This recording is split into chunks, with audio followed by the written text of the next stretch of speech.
So estrogen dominance and menopause. So the cycle of menopause is not recognized. So what we mean by that is if you actually look at the NICE guidelines around menopause, what you'll see is that they define menopause as the 12 months post bleed. So 12 months without a bleed, which is technically post-menopausal. Now, as you can see from the chart, perimenopause, that's a couple of stages before. Now, by definition, women hit the very early stages of perimenopause at 36.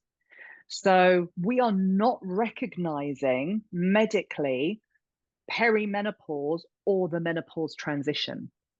So one of the reasons with HRT that the doctors say, well, you have to have estrogen with your progesterone is because they are looking at women as if they have gone through the menopause already, as opposed to I'm in perimenopause, my estrogen is where it should be, but my progesterone is really, really low.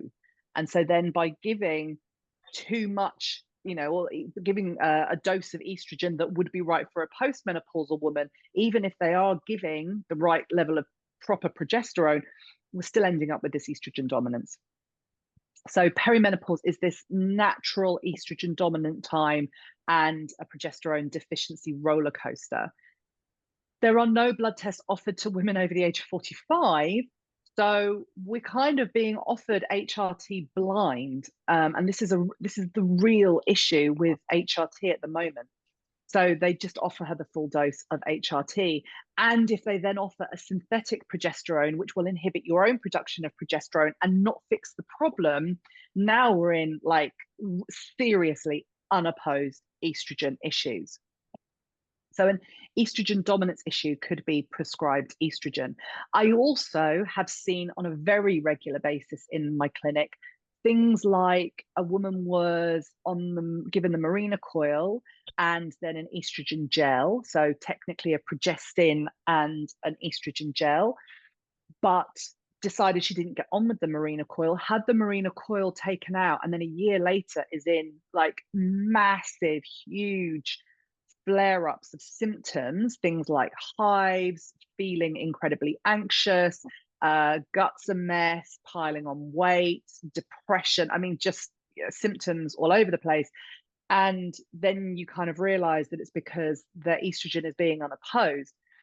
But there is a medical, like I said, this medical blind spot, which is kind of like, oh, well, you can have estrogen on your own because that's what we do for women who have had a hysterectomy. But we see huge amounts of symptoms. So especially you also see it with women who have been given a vaginal pessary for estrogen to stop vaginal atrophy, and very often not given an opposing progesterone. And sometimes that can be women who are even 2 decades post-menopause, but they're having a very bad problem with vaginal atrophy, and yet they're given the pessary, but then all hell lets loose because they still need the opposing hormone. So yeah, so estrogen dominance can still be an issue even after menopause. So as wellness coaches, we cannot make recommendations on medications such as HRT, but what we can do is educate around estrogen dominance and use this cycle on this slide to show that there's often this stage within perimenopause where estrogen is unopposed because of this lack of progesterone.